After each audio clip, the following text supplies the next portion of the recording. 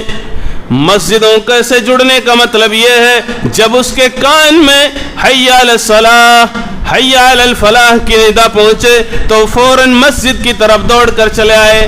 اللہ کا فرمان ہے اذا نودی للصلاۃ من یوم الجمعہ فاسعوا الی ذکر اللہ، جب تمہیں اللہ کے ذکر کی طرف بلایا جائے، اللہ کے گھروں سے تمہیں پکارا جائے تو تم فاسعوا الی ذکر اللہ، اللہ کے ذکر کی طرف دوڑ کر چلے آؤ۔ اللہ کے گھر کے اندر عبادت کرنے کے لیے، ذکر کرنے کے لیے چلے آؤ، اور جب تم عبادت کر لو تو پھر فَإِذَا قُضِيَتِ الصَّلَاةُ فَانتَشِرُوا فِي الْأَرْضِ، پھر زمین میں پھیل جاؤ اللہ کا فضل تلاش کرنے کے لیے۔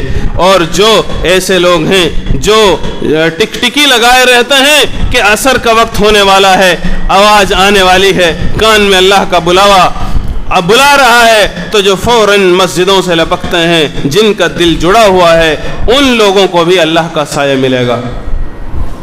چوتھے نمبر پر کون ہوگا؟ وَرَجُلَانِ تَحَابَّا فِي اللَّهِ اجْتَمَعَا عَلَيْهِ وَتَفَرَّقَا عَلَيْهِ، دو آدمی اللہ کے لیے آپس میں محبت کرتے ہیں۔ دنیا کے لیے محبت کے پیمانے بہت سارے نظر آ جائیں گے، لیکن اللہ کے لیے محبت کرنا، اللہ کے لیے خالص محبت کرنا انسان کو کہاں پہنچائے گی؟ سن لیجئے، اللہ کے رسول صلی اللہ علیہ وسلم کی خوشخبری ہے ایسے لوگوں کے لیے جو اللہ کے لیے خالص محبت پر جمع ہو جائیں، وَتَفَرَّقَ عَلَيْهِ، اسی پر جدا ہو جائیں، ان کے لیے اللہ کا سایہ ملے گا جس دن سوائے رب العالمین کے سایہ کے کوئی سایہ نہیں ہوگا۔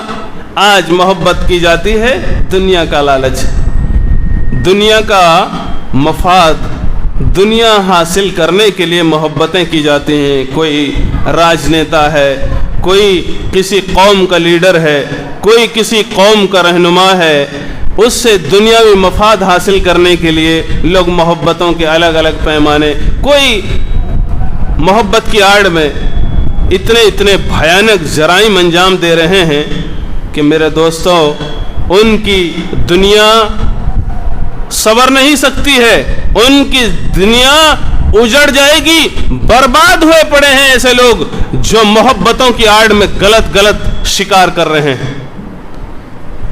اللہ رب العالمین جانتا ہے، وہ باخبر ہے۔ اللہ رب العالمین ایسی باریک بینیوں کو جاننے والا ہے، وَهُوَ اللَّطِيفُ الْخَبِيرُ، وہ باریک چیزوں کو جانتا ہے۔ اللہ رب العالمین ایسے لوگوں کو اپنا سایہ عطا کرے گا جو اللہ کے لیے خالص محبت کرتے ہیں۔ پانچواں وہ آدمی، وَرَجْلٌ امْرَأَةٌ ذات منصب وجمال فقال انی اخاف اللہ، کسی خوبصورت عورت نے کسی مرد کو برائی کے لیے دعوت دی۔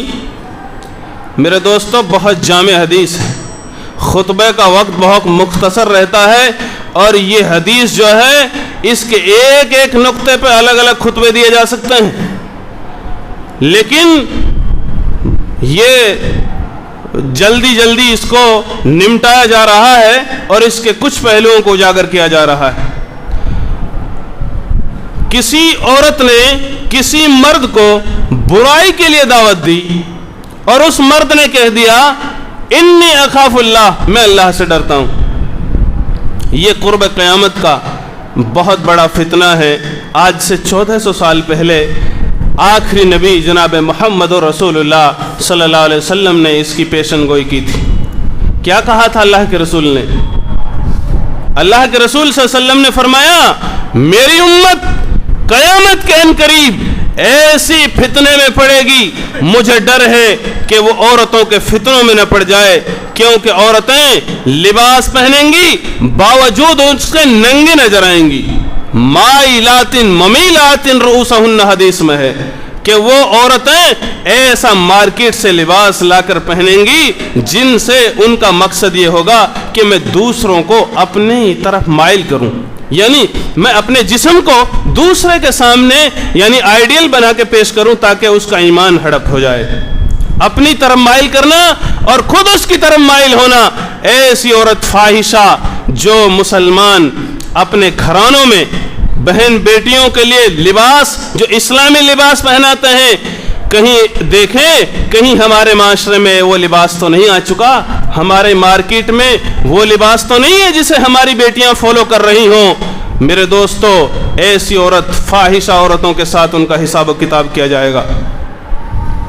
اللہ کے رسول صلی اللہ علیہ وسلم نے فرمایا, جو ایسی عورت کسی مرد کو برائی کے لیے اکسائے, دعوت دے اور اس نے کہہ دیا میں اللہ سے ڈرتا ہوں, ایسے آدمی کو اللہ کا سایہ ملے گا جس دن سوائے رب العالمین کے سایہ کے کوئی سایہ نہیں ہوگا. اسی طریقے سے چھٹا وہ آدمی ہوگا وَرَجُلٌ تَصَدَّقَ بِصَدَقَةٍ فَأَخْفَاهَا حَتَّى لَا تَعْلَمَ شِمَالُهُ مَا تُنْفِقُ يَمِينُهُ. جو بندہ داہنے ہاتھ سے صدقہ خیرات دیتا ہے کسی غریب کو, کسی مسکین کو, کسی بیوہ کو, کسی یتیم کو, کسی مسجد میں یا مدرسے میں جہاں بھی دیتا ہو, داہنے ہاتھ سے دیتا ہے, اس کے بائیں ہاتھ کو بھی پتہ نہیں ہوتا. اب لوگ یہ سوچیں گے بائیں ہاتھ سے خرچ کرنا کیا منع ہے؟ نہیں میرے دوستو, بائیں ہاتھ سے خرچ کرنا منع نہیں ہے, اور یہ کہا گیا ہے کہ دائیں ہاتھ سے دے بائیں کو بھی پتہ نہ ہو, یعنی خفیہ طور پر, یعنی اپنے آپ کو ریاکاری سے بچانا. اور ریاکاری سے بچانے کا مقصد کیا ہے؟ اللہ کے رسول کے زمانے میں بھی علل اعلان خرچ کیا جاتا تھا, منع نہیں ہے. قرآن میں اللہ نے صاف علل اعلان کا بھی ذکر کیا ہے, سرًا و علانیہ. جو اپنے مال اللہ کی راہ میں کھلے اور چھپے خرچ کرتے ہیں ان کو اللہ کے یہاں نہ کوئی خوف ہوگا نہ کوئی غم ہوگا. ایک کنواں بیچا گیا تھا جو یہودی کا کنواں تھا. یہودی کا کنواں, آج کنویں نہیں ہے, گاؤں دیہات میں ہوتے ہیں. ہمارے گاؤں دیہات میں آج بھی کنویں موجود ہیں جن کو رسیوں سے پانی کھینچا جاتا ہے. تو ایک یہودی کا کنواں تھا, صحابہ اکرام کے پاس پانی کا انتظام نہیں تھا. جب اس یہودی نے کنویں کی خبر بھیجی کہ میں بیچ رہا ہوں آدھا, تو اللہ کے رسول صلی اللہ علیہ وسلم نے علل اعلان کہا کہ کون ہے جو اس کنویں کی آدھی قیمت ادا کرے گا. عثمان غنی رضی اللہ تعالیٰ عنہ کھڑے ہوئے, کہنے لگے اللہ کے رسول کسی سے مت لو, میری جیب اس کی قیمت دے گی. دوسرے کو دینے کے لیے دیکھیے سبقت لے جانا کس طریقے سے عثمان غنی رضی اللہ تعالیٰ عنہ, اسی لیے ان کا لقب غنی اللہ نے دیا ان کو کہ عثمان غنی ذو النورین رضی اللہ تعالیٰ عنہ. تو اللہ رب العالمین نے ان کے لیے ایسا مال دیا کہ ان کا لقب ہی غنی ہو گیا. اللہ رب العالمین نے جب ان کو مال دیا تو وہ اسی ڈھنگ سے خرچ بھی کرتے تھے, علل اعلان کہہ دیا. اور کچھ دن گزرے تھے, پھر اس نے یہودی نے سوچا کہ پھر میں آدھا کنواں بیچ دیتا ہوں, ضرورت پڑی اس کو کسی چیز کو, تو پھر اس نے خبر بھیجی اللہ کے رسول صلی اللہ علیہ وسلم نے, پھر چندے کے لیے اعلان کر دیا کہ کون ہے جو بیر روما کی قیمت دے گا. عثمان غنی رضی اللہ تعالیٰ عنہ کھڑے ہو کر کہتے ہیں اے اللہ کے رسول, عثمان کی جیب کو اللہ نے اس لائق بنایا ہے, میں اس کی قیمت دوں گا. یہی عثمان غنی ذو النورین رضی اللہ تعالیٰ عنہ غزوہ احد کے موقع پر 7 مرتبہ اعلان کیا تھا, اے لوگوں اپنے ضمیر کو دیکھیے کہ ہمارا ضمیر کیسا ہے. جب اعلان کیا گیا 7 قسطوں میں الگ الگ اعلان ہوئے کہ کون ہے غزوہ احد کے لیے کچھ دے گا, تو پھر کھڑے ہوئے عثمان, کہنے لگے 100 اونٹ, پھر کھڑے ہوئے 100 اونٹ, پھر کھڑے ہوئے 7 مرتبہ 7 قسطوں میں 700 اونٹ دے دیے تھے. اس موقع پر اللہ کے رسول صلی اللہ علیہ وسلم نے تاریخ کے اوراق میں لکھی ہے وہ حدیث, قد عثمان ما ذر عثمان ما عمل بعد اليوم شيء قط, آج کے بعد تو ایک بھی نیکی نہ کرے, تیری جنت کی گارنٹی اللہ نے لے لی. ایسے عثمان جن کے بارے میں ذو النورین رضی اللہ تعالیٰ عنہ, جن سے اللہ راضی, رضی اللہ عنہم ورضوا عنہ, اللہ ان سے راضی واللہ سے راضی. علل اعلان بھی خرچ کیا جاتا ہے, لیکن آج ڈھنڈورا پیٹنے والے مسجد بنا دی یا کوئی فی سبیل اللہ کوئی کام کر دیا، اب اس کو اپنے نام کی شہرت چاہیے تاکہ سماج میں یہ پتہ لگ جائے کہ یہ کام فلاں آدمی نے کیا۔ آج لوگ اپنی واہواہی لوٹنے کے لیے، آج اپنی شہرت یافتہ کرنے کے لیے اپنے نام کی تختیاں لگوانا، اپنے نام کو لوگوں کے سامنے ہائی لائٹ کرنا، میرے دوستو دنیا میں شہرت تو مل جائے گی، کل قیامت کے دن کوئی اجر نہیں ملے گا۔ کوئی یہ سوچے کہ اللہ کا سایہ مل جائے گا، اللہ کا سایہ ان لوگوں کو ملے گا جیسے اللہ کے رسول صلی اللہ علیہ وسلم نے حدیث میں کہا، داہنے ہاتھ سے دو، بائیں کو بھی پتہ نہ لگے، یعنی خفیہ طور پر، چھپے طور پر، یعنی ریاکاری سے بچانا مقصد ہے، حالانکہ علل اعلان بھی خرچ کیا جا سکتا ہے۔ اسی طریقے سے ساتواں وہ آدمی ہوگا وَرَجُلٌ ذَكَرَ اللَّهُ خَالِيًا فَفَاضَتْ عَيْنَاهُ، جو بندہ اللہ کا ذکر کرتا ہے، اللہ کے ذکر کرتے کرتے اس کی آنکھوں سے آنسو نکلتے ہیں، اللہ کے سامنے اپنی ندامت کے آنسو بہاتے ہیں، گڑ گڑاتے ہیں، اللہ کے سامنے روتے ہیں، رات کی تنہائی ہے، کوئی نہیں دیکھ رہا، اب اللہ کے سامنے اس کا بندہ گڑ گڑا رہا ہے، رو رہا ہے، اپنے کرتوت کے اوپر اسے شرم آ رہی ہے، اللہ کے سامنے روتا ہے۔ اور میرے دوستو ہر نبی کی یہی دعوت ہے، ہر نبی نے اپنی قوم کو ڈرایا ہے، اے لوگو اپنے رب سے استغفار کرو۔ حضرت نوح علیہ السلام نے بھی اپنی قوم سے کہا تھا، اللہ رب العالمین نے قرآن میں ذکر کیا، فَقُلْتُ اسْتَغْفِرُوا رَبَّكُمْ إِنَّهُ كَانَ غَفَّارًا، اے میری قوم کے لوگوں اپنے رب سے استغفار کرو، تم نے بڑی بڑی سیاکاری کی ہے، بڑی خطائیں تم نے کی ہیں، بڑے گناہ تم نے کر رکھے ہیں، اللہ کے سامنے استغفار کرو۔ جب تم استغفار کرو گے اس کے بدلے میں اللہ تمہیں کیا دے گا؟ سن لیجئے اللہ کے رسول صلی اللہ علیہ وسلم نے کیا ذکر کیا ہے۔ قرآن کی آیت میں اللہ نے فرمایا فَقُلْتُ اسْتَغْفِرُوا رَبَّكُمْ إِنَّهُ كَانَ غَفَّارًا يُرْسِلِ السَّمَاءَ عَلَيْكُمْ مِدْرَارًا، آسمان کو برستا چھوڑ دے گا، آسمان سے تمہارے لیے بارش برسائی جائے گی۔ کب؟ جب تم استغفار کرو گے، جب تم اپنے گناہوں کے اوپر اللہ سے استغفار کرو گے، معافی مانگو گے، کیونکہ جب انسان گناہ کرتا ہے تو اس کے دل پر سیاہی کا ایک نقطہ لگ جاتا ہے، اس کے دل سیاہ ہونے لگ جاتا ہے، اور جب وہ معافی مانگ لیتا ہے تو اللہ اسے صاف کر دیتا ہے۔ اللہ رب العالمین اسے ایسے صاف کر دیتا ہے جیسے صابن سے کپڑا صاف کر دیا جاتا ہے۔ اور اگر ایک آدمی جب گناہ کرتا ہے اور معافی نہیں مانگتا، استغفار نہیں کرتا، پھر گناہ کرتا ہے، پھر گناہ کرتا ہے، تو پھر ایک دن ایسا آتا ہے اس کے کرتوتوں کی وجہ سے اس کا دل زنگ پورا کالا سیاہ ہو جاتا ہے، پھر وہ کسی کو گالی دے گا، کسی کا مرڈر کرے گا، کسی کا چوری کرے گا، شراب پیے گا، زنا کرے گا، دنیا بھر کی ان کے اندر برائیاں آ جائیں گی، اور اسے وہ برائی ہی نظر نہیں آئے گی کہ میں برائی بھی کوئی چیز ہے، یعنی اسے اس چیز کی صلاحیت ہی نہیں رہے گی۔ کلا بل ران علی قلوبہم ما کانوا یکسبون، ان کے دل کرتوتوں کی وجہ سے سیاہ ہو جاتے ہیں، انہیں احساس ہی نہیں ہوتا۔ اور ایک مومن آدمی، ایک آدمی جو مسلمان ہے، وہ گناہ کرتا لیتا ہے، گناہ تو ہو جاتا ہے، لیکن گناہ کرنے کے بعد اس کی جستجو، اس کا دل تڑپتا ہے کہیں اللہ میری پکڑ نہ کر لے۔ وہ جو اپنے رب سے استغفار کرتا ہے، اللہ رب العالمین کا غصہ بھڑک جاتا ہے۔ جب ہم گناہ کرتے ہیں تو اللہ غصہ ہو جاتا ہے، بارش روک لیتا ہے، اللہ بہت سارے لوگوں کو اولاد سے محروم کر دیتا ہے۔ اللہ نے انہی 2-3 آیتوں میں ہر اس چیز کا ذکر کیا ہے۔ میرے دوستو حسن بصری رحمۃ اللہ علیہ کے دور میں ایک آدمی آتا ہے اور کہتا ہے کہ میرے اولاد نہیں ہیں، تو آپ نے کہا کہ جاؤ اب رب العالمین سے استغفار کرو۔ ایک آدمی آتا ہے، اس نے کہا بارش نہیں ہو رہی، ہماری کھیتیاں سوکھی پڑی ہیں، ان سے بھی کہا جاؤ استغفار کرو۔ ایک اور ضرورت کو لے کر آیا، اس سے بھی کہا جاؤ استغفار کرو۔ پھر چوتھے آدمی نے کہا آپ ان کو یہ الگ الگ بیماریاں لے کر آئے، آپ نے صرف ایک ہی جواب دیا، استغفار کرو استغفار کرو۔ تو تاریخ میں شاہد ہے، لکھا ہے کہ اللہ رب العالمین کا غصہ اتنا غضبناک ہو جاتا ہے جب انسان گناہ کرتا ہے، اللہ بہت ساری چیزوں سے انہیں محروم کر دیتا ہے۔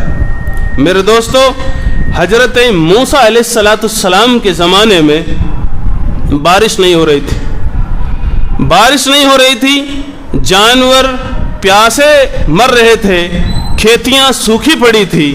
موسیٰ علیہ السلام کی قوم کے لوگ موسیٰ علیہ السلام کے پاس آئے، کہنے لگے اے موسیٰ اپنے رب سے استغفار، اپنے رب سے، آپ کلیم اللہ تھے، موسیٰ کو اللہ نے کلیم اللہ کا لقب دیا تھا کہ وہ اللہ سے کلام کرتے تھے۔ تو جب موسیٰ علیہ السلام نے اللہ کے دربار میں پوری قوم کو لے جا کر کے ایک میدان میں جا کر جمع کر دیا، دیکھیے استغفار سے کیا نتیجہ ملتا ہے، میں وہی ذکر کر رہا ہوں۔ جب موسیٰ علیہ السلام پوری قوم کو لے جا کر ایک میدان میں جا کر جمع ہو گئے، وہاں جا کر موسیٰ نے کہا اے اللہ یہ قوم پیاسی، ان کی کھیتیاں سوکھی پڑی ہیں، ان کے چوپائے درندے چرندے پرندے سارے پیاسے ہیں، اے اللہ بارش برسا دے۔ اللہ نے موسیٰ سے کہا اے موسیٰ تمہارے بیچ میں ایک آدمی ہے جو 40 سال سے گناہ کر رہا ہے، ایک آدمی ہے جو 40 سال سے گناہ کر رہا ہے، جب تک تمہارے بیچ میں یہ آدمی رہے گا میں بارش نہیں کروں گا۔ آج تو ہم ہر انسان گناہ روزانہ کرتے ہیں، صبح سے شام تک ہم کتنے گناہ کرتے ہیں جی؟ کیا ابھی دل سے، اپنے دل سے پوچھا ہے کبھی؟ کیا ہم نے اس بات کی فکر کی ہے؟ کیا ہمارے دلوں کے، کیا ہم نے اپنے ضمیر کو للکارا ہے، جھنجھوڑا ہے؟ موسیٰ علیہ السلام نے اعلان کر دیا ہمارے بیچ میں ایک آدمی ہے جو 40 سال سے گناہ کر رہا ہے، اس کو چاہیے کہ وہ ہمارے بیچ میں سے کھڑا ہو کر چلے جائے۔ جب اس کے کان میں آواز پہنچی، وہ آدمی بیٹھا تھا ضرور، اس نے وہیں اپنا کپڑا لیے بیٹھے بیٹھے اس نے کہا اے اللہ آج میرا راج فاش ہو جائے گا، لوگوں کو پتہ چل جائے گا کہ یہی آدمی سب سے گندا ہے، سماج میں یہی آدمی بیکار ہے، لوگوں کو میری پتہ چل جائے گا، اے اللہ آج میری عزت و آبرو کو ڈھانپ لے، آئندہ میں کبھی کوئی گناہ نہیں کروں گا۔ اس نے ایسی توبہ کی، فوراً بارش شروع ہو گئی۔ وہیں بیٹھے بیٹھے اس نے اپنے کپڑا اپنی آنکھوں سے لگایا اور آنسو نکال کے رب سے استغفار کیا۔ جب بارش ہونے لگی تو موسیٰ کہاں رکنے والے تھے؟ موسیٰ تو کلیم اللہ تھے۔ اللہ سے کہا اے اللہ تیرا وعدہ کہ جب تک تمہارے بیچ میں سے کوئی نہیں جائے گا میں بارش نہیں کروں گا، اللہ ہمارے بیچ میں سے کوئی اٹھ کے نہیں گیا ہے۔ اللہ نے کہا اے موسیٰ جب یہ 40 سال سے گناہ کر رہا تھا میرا بندہ، تب بھی میں نے اس کے عیوب کو چھپا کے رکھا تھا، میں نے اس کو لوگوں کے سامنے رسوا ہونے سے بچا لیا۔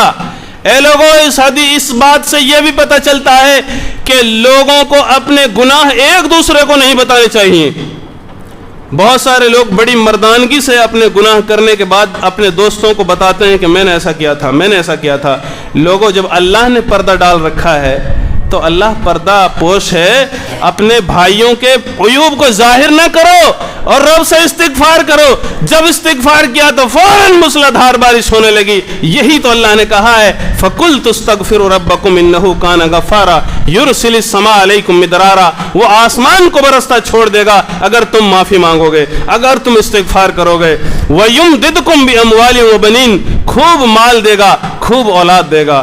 وَيَجْعَلْ لَكُمْ جَنَّاتٍ وَيَجْعَلْ لَكُمْ أَنْهَارًا، وہ تمہارے لیے جنت میں باغات اگائے گا، تمہارے لیے نہریں نکال دے گا، کوئی شہد کی نہر ہے، کوئی دودھ کی نہر ہے، دنیا بھر کی تمہارے لیے سونے کے کنگن ہیں، ایسے محلات ہیں، ایسے مکانات ہیں جن کی ایک اینٹ سونے کی ہے، ایک اینٹ چاندی کی ہے۔ اے دوستو آخرت کی فکر کرنے کی تیاری کرنے میں لگ جاؤ، فکر کرو اور آخرت کی تیاری کرو۔ اللہ سے دعا کرو الہ العالمین ہمیں آخرت کی تیاری کرنے کی توفیق عطا فرمائے۔ اللہ رب العالمین ہمیں اپنا سایہ نصیب فرمانا، جو کل قیامت کے دن صرف تیرا ہی سایہ ہوگا۔ اے اللہ یہ اوصاف، یہ چیزیں جو اللہ کے سامنے روئے گا اللہ اس کو بھی اپنے سائے میں بلائے گا۔ یہ حدیث میں 7 الف آدمیوں کا ذکر میں نے کر دیا ہے۔ اللہ رب العالمین یہ اوصاف ہمارے درمیان پیدا فرمائے۔ اے اللہ ہمیں کل قیامت کے دن اپنا سایہ نصیب فرمانا، کتاب و سنت کے مطابق زندگی گزارنے کی توفیق عطا فرما۔ وآخر دعوانا ان الحمد للہ رب العالمین۔